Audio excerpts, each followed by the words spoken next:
मानवी जीवनात एक वेळ अशी येते जेव्हा अन्न आहे, निवारा सुरक्षित आहे, बँक बॅलन्स स्थिर आहे, नाव आणि ओळख निर्माण झाली आहे. तरीही मनाच्या आत एक प्रश्न उभा राहतो. हेच सगळं आहे का?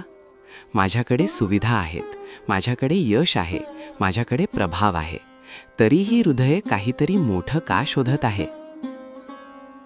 कारण आता तुम्ही प्रवेश करत आहात आत्मसाक्षात्काराच्या अवस्थेत. आणि या टप्प्यावर नेतृत्वाचा अर्थ बदलतो. आता प्रश्न अधिक मिळवण्याचा नसतो, तो असतो अधिक होण्याचा आणि अधिक देण्याचा. गरजांची उत्क्रांती. जीवनाच्या सुरुवातीला धावपळ असते अस्तित्वासाठी, नंतर सुरक्षिततेसाठी, नंतर नातेसंबंधांसाठी, नंतर सन्मानासाठी. पण हे सर्व मिळाल्यावर एक नवीन भूक निर्माण होते, उद्देशाची भूक. प्रश्न निर्माण होतात, मी इथे का आहे? माझ्या जीवनामुळे काय बदल होणार? मी गेल्यावर काय उरणार? इथूनच उच्च नेतृत्व जन्माला येतं. फार्म हाऊस यशाचं प्रतीक.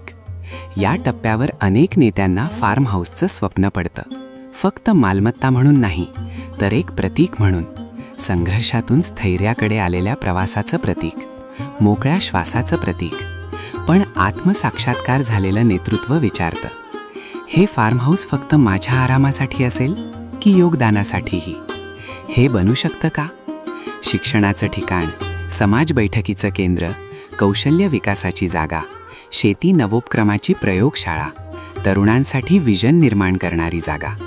मग मालकी जबाबदारीत बदलते. संपत्ती अर्थ शोधते.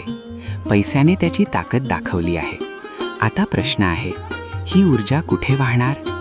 कारण साठवलेली समृद्धी रिक्तता निर्माण करते. वाहती समृद्धी सभ्यता घडवते. दानाची व्याख्या बदलते. खालच्या स्तरावर दान म्हणजे उरलेलं देणं. आत्मसाक्षात्काराच्या टप्प्यावर दान म्हणजे व्यवस्था उभी करणं. तात्पुरती मदत नाही, तर कायमस्वरूपी परिवर्तन. विचार होतो शिक्षण, आरोग्य, रोजगार, पर्यावरण, सन्मानाने जगणं. भावनेतून रचनेत प्रवेश होतो, कुटुंबापासून समाजाकडे. पूर्वी विचार होता माझं घर, माझी मुलं, माझं भविष्य. आता जाणीव विस्तारते, माझ्या रस्त्याचं काय, माझ्या गावाचं काय, दिशा नसलेल्या तरुणांचं काय. परिपक्वता काळजीचं वर्तुळ मोठं करते. विकास वैयक्तिक मिशन बनतो. आता सरकारची वाट पाहत नाही, तुम्हीच पुढाकार होता. सहकार्य करता. स्थानिक उद्योजकांना, शेतकऱ्यांना, महिला गटांना, कौशल्य प्रशिक्षणाला, शाळांना, नवोपक्रमांना. तुम्ही समजता, राष्ट्रनिर्माण हा विभाग नाही, तो दृष्टिकोन आहे. आर्थिक दृष्टी जागी होते. नोकऱ्या कशा तयार होतील, उद्योग कसे वाढतील, प्रतिभा देशात कशी राहील, गावं आत्मनिर्भर कशी होतील. तुम्ही प्रणालीचे ग्राहक राहत नाही, तुम्ही प्रणालीचे योगदानकर्ते बनता. देशभक्ती कृतीत उतरते, घोषणांमध्ये नाही, उपायांमध्ये. प्रामाणिक कर, रोजगार निर्मिती, नैतिक व्यवसाय, समुदाय विकास, देशप्रेम कृतीतून दिसतं. जागतिक जबाबदारी. आता विचार जगासाठी असतो. पर्यावरण, शाश्वतता, मानवी सन्मान, ज्ञानाची देवाणघेवाण. कारण आत्मसाक्षात्कार झालेला नेता जाणतो, सीमा नकाशावर असतात, चेतनेत नाहीत. वारशाची जाणीव. तुम्ही विचारता, माझ्यानंतर कोणत्या संस्था राहतील, कोणते मूल्य जिवंत राहतील, कोणती संस्कृती पुढे जाईल. खरा नेता तो भविष्य उभारत असतो, जे तो स्वतः कदाचित पाहणारही नाही. यशापासून महत्वाकडे. यश वैयक्तिक आहे, महत्व सामूहिक आहे. आणि आत्मसाक्षात्कार तुम्हाला महत्वाकडे घेऊन जातो. शक्ती म्हणजे सेवा. पूर्वी शक्ती म्हणजे नियंत्रण, आता शक्ती म्हणजे उन्नती. एकट्याने वर जाण्यात आनंद नाही, आनंद आहे इतरांना वर नेताना. ओळख बदलते.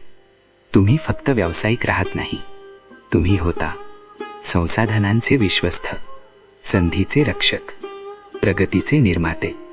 समाधानाचं सूत्र बदलतं.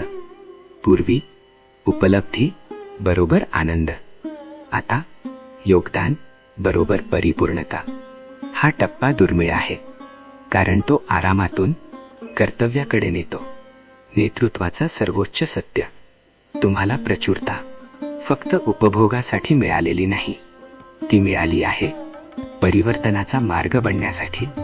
कल्पना करा अशा नेत्यांची, जिथे फार्म हाऊस नवोपक्रम केंद्र होतात, व्यवसाय रोजगार निर्माण करतात, संपत्ती शिक्षणात बदलते, प्रभाव सशक्तीकरणात बदलतो.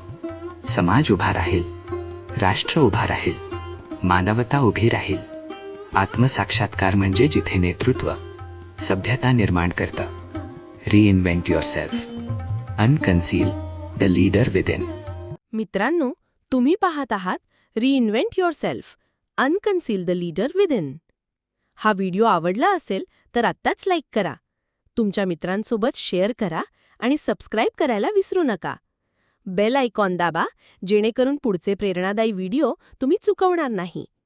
लक्षात ठेवा, नेतृत्व घडतं, ते घडवलं जातं आणि ते सतत सुधारणं हाच खरा प्रवास आहे. पुढील व्हिडिओत भेटू, तोपर्यंत स्वतःला घडवत राहा आणि इतरांनाही प्रेरणा द्या.